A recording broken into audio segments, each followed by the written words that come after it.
माता की, भारत माता की, भारत माता की। आंध्र प्रदेश के राज्यपाल सैयद अब्दुल नजीर जी, यहां के लोकप्रिय मुख्यमंत्री मेरे मित्र श्रीमान चंद्रबाबू नायडू जी, नेता अभिनेता डिप्टी सीएम पवन कल्याण जी, केंद्र सरकार में मेरे सहयोगी मंत्रीगण, राज्य सरकार के मंत्रीगण, सभी सांसद और अन्य विधायकगण, अन्य गणमान्य नागरिकगण, भाई और बहनों, आंध्र प्रजला प्रेम मरियु అభిమానానికి నా కృతజ్ఞతలు, నా అభిమానాన్ని చూపినచే అవకాశం ఇప్పుడు లభించింది। मैं सबसे पहले सीमाचलम वरालक्ष्मी नरसिम्हा स्वामी को प्रणाम करता हूं। आंध्र प्रदेश गवर्नर श्री सैयद अब्दुल नजीर गारू, जननेता मुख्यमंत्री श्री चंद्रबाबु नायडू गारू, नेता मरियु अभिनेता डिप्यूटी सीएम पवन कल्याण गारू, కేంద్ర ప్రభుత్వంలో నా సహచర మంత్రులు, రాష్ట్ర మంత్రులు, ఎంపీలు, ఎమ్మెల్యేలు మరియు ఇతర ప్రముఖులు, సోదర సోదరీమణులు, ఆంధ్రప్రదేశ్ రాష్ట్ర ప్రజల ప్రేమ మరియు అభిమానానికి నా కృతజ్ఞతలు। నా అభిమానం చూపించే అవకాశం ఇప్పుడు నాకు లభించింది। ముందుగా మనం సింహాచలం వరాహ లక్ష్మీ నరసింహస్వామి వారికి నేను నమస్కరిస్తున్నాను। साथियों, आप सबके आशीर्वाद से 60 साल के अंतराल के बाद देश में तीसरी बार एक सरकार चुनी गई और सरकार बनने के बाद एक प्रकार से विधिवत रूप से मेरा ये पहला कार्यक्रम है और जो शानदार स्वागत सम्मान आपने किया, रास्ते भर जिस प्रकार से लोग आशीर्वाद दे रहे थे और आज चंद्रबाबू ने अपने भाषण में सारे सिक्सर लगा दिए हैं। उनके एक एक शब्द के स्पिरिट को, उनकी भावना को मैं आदर करता हूं और मैं आंध्रवासियों से, देशवासियों से विश्वास दिलाता हूं कि जो भावना आज चंद्रबाबू प्रकट कर रहे थे, हम सब मिलकर के उन लक्ष्यों को अवश्य पार करेंगे। మీ ఆశీర్వాదంతో 60 సంవత్సరాల తర్వాత మూడోసారి మళ్ళీ కేంద్రంలో మన ప్రభుత్వం వచ్చింది। తరువాత మీ యొక్క ఆశీర్వాదం, మీ యొక్క స్వాగతం నేను చూశాను। దానికి మించి మన అధినాయకుడు చంద్రబాబు నాయుడు గారు ఆయన స్పీచ్లో అన్ని విషయాలు కూడా కూలంకుషంగా చెప్పారు। ఆయన చెప్పిన ప్రతి విషయాన్ని కూడా గౌరవిస్తూ ఆంధ్రప్రదేశ్ రాష్ట్రానికి సంబంధించి ముఖ్యమంత్రి వర్యులు, రాష్ట్ర ప్రజలు ఏవైతే విశ్వాసం చూపిస్తున్నారో ఆ విశ్వాసాన్ని ఎక్కడా కూడా భంగం కలిగించకుండా మీ లక్ష్యాలు అన్నిటినీ కూడా సాకారం చేయడానికి నా వంతుగా మీకు సహకరిస్తాను అని తెలియజేస్తున్నాను। साथियों, हमारा आंध्र प्रदेश संभावनाओं का और अवसरों का,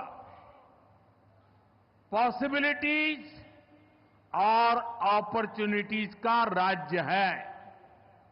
जब आंध्र की ये पॉसिबिलिटीज साकार होगी तो आंध्र भी विकसित बनेगा और तभी भारत भी विकसित राष्ट्र बनेगा। इसलिए आंध्र का विकास ये हमारा विजन है। आंध्र के लोगों की सेवा ये हमारा संकल्प है। మిత్రులారా, మన ఆంధ్రప్రదేశ్ సాధ్యతలు మరియు అవకాశాలు కలిగి ఉన్న రాష్ట్రం. ఆంధ్రుల అవకాశాలు సాకారమైనప్పుడు ఆంధ్రప్రదేశ్ రాష్ట్రంతో పాటు భారతదేశం కూడా వికాసవంతంగా అభివృద్ధి చెందుతుంది. అందుకనే ఆంధ్రప్రదేశ్ రాష్ట్రం తాలూకా అభివృద్ధి మా విజన్, ఆంధ్ర ప్రజల సేవే మా సంకల్పం. आंध्र प्रदेश ने 2047 तक राज्य को करीब करीब 2.5 ट्रिलियन डॉलर की इकोनॉमी बनाने का लक्ष्य रखा है। इस विजन को साकार करने के लिए चंद्रबाबू गारू की सरकार ने स्वर्ण आंध्र एट 2047 की पहल की है। इसमें केंद्र की एनडीए सरकार भी आंध्र प्रदेश के हर लक्ष्य के साथ कंधे से कंधा मिलाकर चल रही है। इसलिए केंद्र सरकार लाखों करोड़ की योजनाओं में आंध्र को विशेष प्राथमिकता दे रही है। 2047 సంవత్సరం కల్లా ఆంధ్రప్రదేశ్ రాష్ట్రంలో $2.5 ట్రిలియన్ ఆర్థిక వ్యవస్థగా తయారు అవ్వాలని లక్ష్యం పెట్టింది. ఈ విజన్ సాకారం చేసేందుకు చంద్రబాబు నాయుడు గారి ప్రభుత్వం స్వర్ణాంధ్ర 2047 అనే కార్యక్రమానికి శ్రీకారం చుట్టింది. ఈ లక్ష్యాన్ని చేరుకోవడానికి కేంద్రంలో ఉన్న ఎన్డీఏ ప్రభుత్వం ఆంధ్రప్రదేశ్ రాష్ట్రంతో పాటు భుజంతో భుజం తోడై ముందుకు నడుస్తుంది.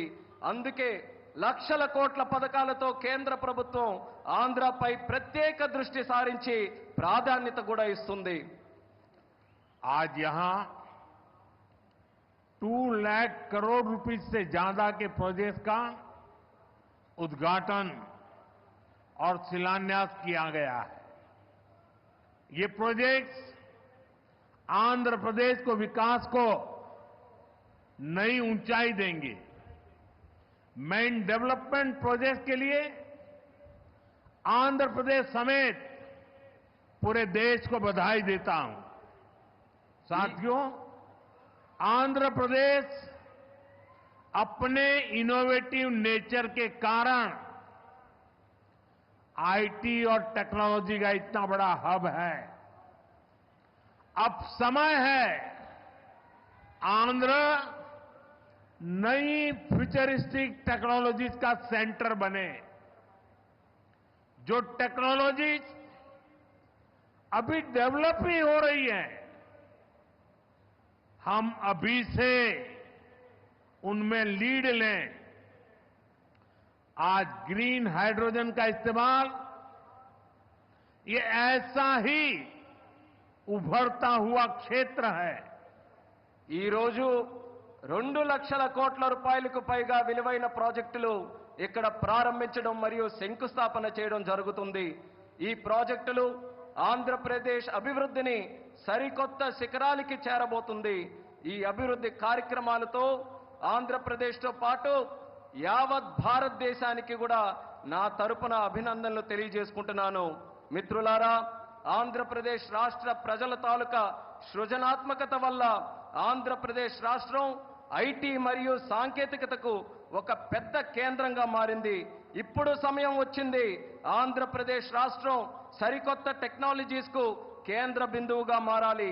ఈ కొత్తగా అభివృద్ధి చెందుతున్నటువంటి టెక్నాలజీస్ కి ఆంధ్రప్రదేశ్ రాష్ట్రం సారథ్యం వహించాలి. నేడు గ్రీన్ హైడ్రోజన్ టెక్నాలజీ కూడా అటువంటి ఎదుగుతున్నటువంటి ఒక రంగమే. देश ने 2023 में नेशनल ग्रीन हाइड्रोजन मिशन की शुरुआत की थी। हमारा लक्ष्य है 2030 तक 5 million metric tons green hydrogen का प्रोडक्शन। इसके लिए शुरुआती चरण में 2 ग्रीन हाइड्रोजन हब स्थापित होंगे, जिनमें से एक हमारा विशाखापट्टनम है। దేశంలో 2023లో నేషనల్ గ్రీన్ హైడ్రోజన్ మిషన్ను మనం ప్రారంభించడం జరిగింది. మా లక్ష్యం 2030 నాటికి 5 మిలియన్ మెట్రిక్ టన్నుల గ్రీన్ హైడ్రోజన్ని మన దేశంలో ఉత్పత్తి చేయాలి. దీనికోసం ప్రారంభ దశలోనే 2 గ్రీన్ హైడ్రోజన్ ల్యాబ్ని మనం ఏర్పాటు చేయబోతున్నాం. అందులో ఒకటి మన విశాఖపట్నం నగరం అని తెలియజేస్తున్నాను.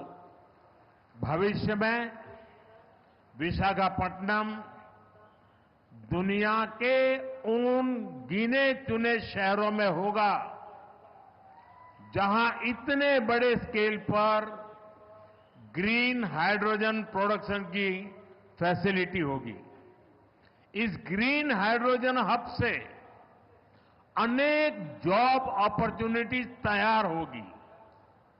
साथ ही आंध्र प्रदेश में मैन्युफैक्चरिंग इकोसिस्टम भी डेवलप होगा। साथियों, आज मुझे नक्कापल्ली में बल्क ड्रग पार्क प्रोजेक्ट का शिलान्यास करने का अवसर भी मिला है। आंध्र प्रदेश देश के उन 3 राज्यों में से एक है जहां इस तरह के पार्क की स्थापना की जा रही है। इस पार्क में मैन्युफैक्चरिंग और रिसर्च के लिए बेहतरीन इंफ्रास्ट्रक्चर तैयार किया जाएगा। इससे इन्वेस्टर्स का उत्साह बढ़ेगा और यहां की फार्मा कंपनियों को फायदा होगा। భవిష్యత్తులో పెద్ద ఎత్తున గ్రీన్ హైడ్రోజన్ ఉత్పత్తి చేసే నగరాలలో ఒకటిగా మన విశాఖపట్నం ఉండబోతుంది.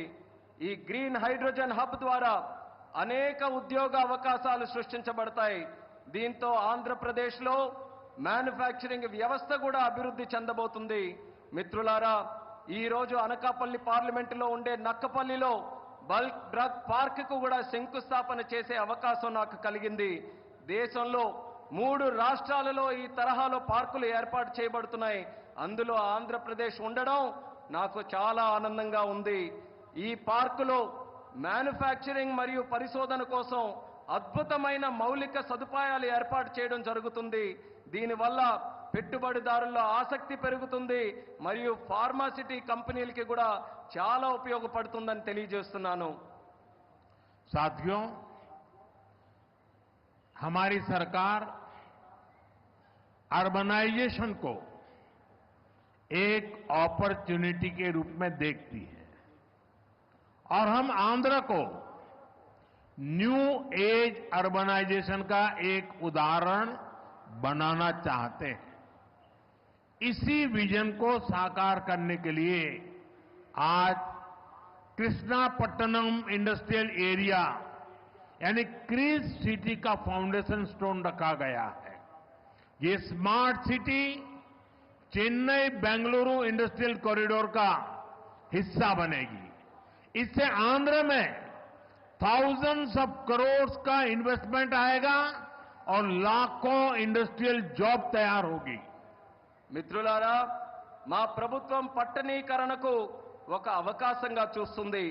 అలానే మన ఆంధ్రప్రదేశ్ రాష్ట్రం నవయుగ పట్టణీకరణకు ఉదాహరణగా ఉండబోతుంది. ఈ విజన్ సాకారం చేసేందుకు నేడు కృష్ణపట్నం ఇండస్ట్రియల్ ఏరియా అంటే క్రిస్ సిటీ శంకుస్థాపన కూడా చేయడం జరుగుతుంది. చెన్నై బెంగళూరు ఇండస్ట్రియల్ కారిడోర్లో ఈ స్మార్ట్ సిటీ ఒక భాగం అవ్వబోతుంది. ఆంధ్రప్రదేశ్లో దీని వల్ల వేల కోట్ల రూపాయల పెట్టుబడులతో పాటు పారిశ్రామిక ఉద్యోగ అవకాశాలు కూడా పెరుగుతున్నాయని తెలియజేస్తున్నాను. साथियों, आंध्र प्रदेश को पहले से श्री सिटी के रूप में मैन्युफैक्चरिंग हब का फायदा मिल रहा है। हमारा प्रयास है कि आंध्र प्रदेश इंडस्ट्रियल और मैन्युफैक्चरिंग के क्षेत्र में देश के टॉप स्टेट्स में शामिल हो। मैन्युफैक्चरिंग को बढ़ावा देने के लिए हमारी सरकार पीएलआई जैसी स्कीम्स चला रही है।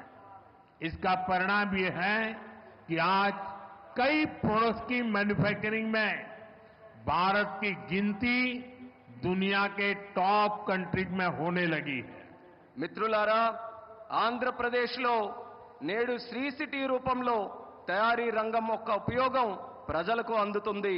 మా ప్రయత్నం ఏంటంటే ఆంధ్రప్రదేశ్ రాష్ట్ర పారిశ్రామిక మరియు తయారీ రంగంలో దేశంలోనే అగ్రగామిగా నిలబడాలి. తయారీ రంగాన్ని ప్రోత్సహించడానికి మా ప్రభుత్వం పిఎల్ఐ లాంటి స్కీమ్స్ ని ప్రోత్సహించడం కూడా జరుగుతుంది. దీని ఫలితంగా నేడు భారతదేశం మొబైల్ తయారీ రంగంలో ప్రపంచంలోనే ఉన్నతమైనటువంటి ర్యాంకింగ్స్ లో స్థానం కూడా సంపాదించుకుంది. साथियों, आज नए विशाखापट्टनम शहर में साउथ कोस्ट रेलवे जोन मुख्यालय की भी फाउंडेशन रखी जा रही है। आंध्र प्रदेश के विकास के लिहाज से ये बहुत इंपॉर्टेंट है। लंबे समय से एक अलग रेलवे जोन की मांग हो रही थी। आज ये स्वप्न साकार हो रहा है। మిత్రులారా, నేడు విశాఖపట్నం నగరంలో సౌత్ కోస్ట్ రైల్వే జోన్ ప్రధాన కార్యాలయానికి పునాది కూడా వేస్తున్నాం. ఆంధ్రప్రదేశ్ అభివృద్ధి దృష్ట్యా ఇది చాలా ముఖ్యమైనటువంటి కార్యక్రమం. ప్రత్యేక రైల్వే జోన్ కావాలన్న డిమాండ్ చాలా కాలంగా ఉంది. అటువంటి ఈ కళ, ఈ చిరకాల కోరిక ఈ రోజు నెరవేరబోతుందని తెలియజేసుకుంటున్నాను. साउथ कोस्ट रेलवे जोन का मुख्यालय बनने के बाद इस पूरे क्षेत्र में कृषि और व्यापार से जुड़ी एक्टिविटीज का विस्तार होगा। इसके अलावा टूरिज्म क्षेत्र और लोकल इकोनॉमी को भी प्रगति के नए अवसर मिलेंगे। సౌత్ కోస్ట్ రైల్వే జోన్ యొక్క ప్రధాన కార్యాలయం అయిన తర్వాత మన ఉత్తరాంధ్ర ప్రాంతంలో వ్యవసాయం మరియు వ్యాపారానికి సంబంధించి కార్యకలాపాలలో విస్తరణ జరగబోతుంది. ఇంతే కాకుండా పర్యాటక రంగం మరియు స్థానిక ఆర్థిక వ్యవస్థకు కూడా కొత్త అవకాశాలు లభిస్తాయని తెలియజేస్తున్నాను. आज यहां कनेक्टिविटी से जुड़े thousands ऑफ करोड़ के प्रोजेक्ट्स का उद्घाटन और शिलान्यास भी हुआ है। रेलवे के क्षेत्र में आंध्र प्रदेश उन राज्यों में शामिल है जहां 100% इलेक्ट्रिफिकेशन हो चुका है। आंध्र प्रदेश के 70 से ज्यादा रेलवे स्टेशनों को अमृत भारत स्टेशन योजना के तहत डेवलप किया जा रहा है। आंध्र प्रदेश के लोगों की ईज ऑफ ट्रेवल के लिए 7 वंदे भारत ट्रेनें और अमृत भारत ट्रेन भी चलाई जा रही है। నేడు కనెక్టివిటీకి సంబంధించి వేల కోట్ల విలువైన ప్రాజెక్టులు ఇక్కడ ప్రారంభోత్సవం మరియు శంకుస్థాపన జరుగుతుంది. రైల్వే రంగంలో ఆంధ్రప్రదేశ్లో నేడు 100% విద్యుతీకరణ జరిగింది. ఆంధ్రప్రదేశ్లోని 70కి పైగా రైల్వే స్టేషన్లు అమృత్ భారత్ స్టేషన్ల కింద అభివృద్ధి చేయబడుతున్నాయి. ఆంధ్రప్రదేశ్ ప్రజల ప్రయాణ సౌలభ్యం కోసం 7 వందే భారత్ రైళ్లు అలాగే అమృత్ భారత్ ట్రైన్లు కూడా నడిపిస్తున్నామని తెలియజేస్తున్నాను. साथियों, आंध्र में ये infrastructure revolution, better connectivity, better सुविधाएं, इनसे पूरे प्रदेश का लैंडस्केप बदलेगा। इससे ईज ऑफ लिविंग और ईज ऑफ डूइंग बिजनेस बढ़ेगा। यही विकास आंध्र की करीब $2.5 ट्रिलियन इकोनॉमी का आधार बनेगा। साथियों, विशाखापट्टनम और आंध्र प्रदेश के कोस्ट सैकड़ों वर्षों से भारत के ट्रेड का गेटवे रहे हैं। आज भी विशाखापट्टनम का उतना ही महत्व है। हम समुद्र से जुड़ी अपॉर्चुनिटी के पूरे इस्तेमाल के लिए ब्लू इकोनॉमी को मिशन मोड में बढ़ावा दे रहे हैं। इसके लिए विशाखापट्टनम फिशिंग हार्बर को और आधुनिक बनाया जा रहा है। మిత్రులారా, ఆంధ్రాలో ఈ మౌలిక సదుపాయాల విప్లవంతో పాటు మెరుగైన కనెక్టివిటీ, మెరుగైన సౌకర్యాల వల్ల ఆంధ్రప్రదేశ్ రాష్ట్రం ముఖ చిత్రం కూడా మారబోతుంది. దీనివల్ల జీవన సౌలభ్యం, వ్యాపార సౌలభ్యం కూడా పెరగబోతుంది. ఇది ఆంధ్ర యొక్క దాదాపు $2.5 ట్రిలియన్ ఆర్థిక వ్యవస్థకు పునాది కాబోతుంది. మిత్రులారా, విశాఖపట్నం మరియు ఆంధ్రప్రదేశ్లో ఉన్నటువంటి తీర ప్రాంతాలు వందల సంవత్సరాలుగా భారతీయ వాణిజ్యంలో పాలు పంచుకున్నాయి. నేటికి విశాఖపట్నానికి అదే ప్రాముఖ్యత ఉందని కూడా తెలియజేస్తున్నాను. సముద్ర సంబంధిత అవకాశాలు పూర్తిగా వినియోగించుకోవడానికి బ్లూ ఎకానమీని మిషన్ మోడ్లో ముందుకు నడిపించబోతున్నాం. ఇందుకోసం విశాఖపట్నంలో ఉన్నటువంటి షిప్పింగ్ హార్బర్ని కూడా మరింత ఆధునీకరిస్తబోతున్నామని ఈ సందర్భంగా తెలియజేస్తున్నాను. आंध्रा के हमारे फिशरीज से जुड़े भाई बहनों की इनकम और बिजनेस बढ़े, हम इस दिशा में पूरी संवेदनशीलता से काम कर रहे हैं. हमने फिशरमैन को किसान क्रेडिट कार्ड जैसी सुविधाएं उपलब्ध कराई है. हम समुद्र में सुरक्षा के लिए भी अहम कदम उठा रहे हैं. साथियों, हमारा प्रयास है कि देश के हर सेक्टर में inclusive and all round development होना चाहिए, ताकि विकास का फायदा हर वर्ग को मिले. इसके लिए एनडीए सरकार समृद्ध और आधुनिक आंध्र प्रदेश के निर्माण के लिए प्रतिबद्ध है. आज जिन प्रोजेक्ट का शुभारंभ हो रहा है, उससे आंध्र के लोगों की समृद्धि सुनिश्चित होगी.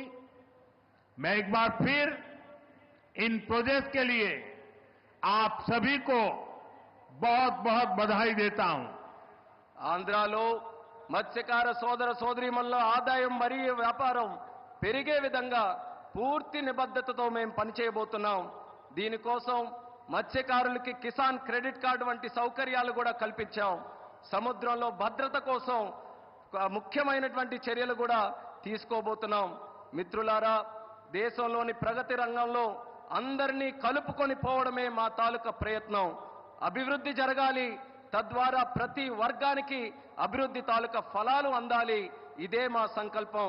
ఇందుకోసం ఎన్డీఏ ప్రభుత్వం సుసంపన్నమైన ఆధునిక ఆంధ్రప్రదేశ్ను సృష్టించబడ్డానికి కట్టుబడి ఉందని కూడా తెలియజేస్తున్నాను. నేడు ప్రారంభించే ప్రాజెక్టులు ఆంధ్ర ప్రజల భవిష్యత్తుకు మరియు వారి శ్రేయస్సుకు మేలు చేయబోతున్నాయి. ఈ ప్రాజెక్టుల కోసం మీ అందరికీ కూడా మరొక్కసారి నా హృదయపూర్వక అభినందనలు తెలియజేసుకుంటున్నాను. ధన్యవాదాలు. आप सबका बहुत बहुत धन्यवाद. అందరికీ కూడా మరొక్కసారి నా హృదయపూర్వక ధన్యవాదాలు.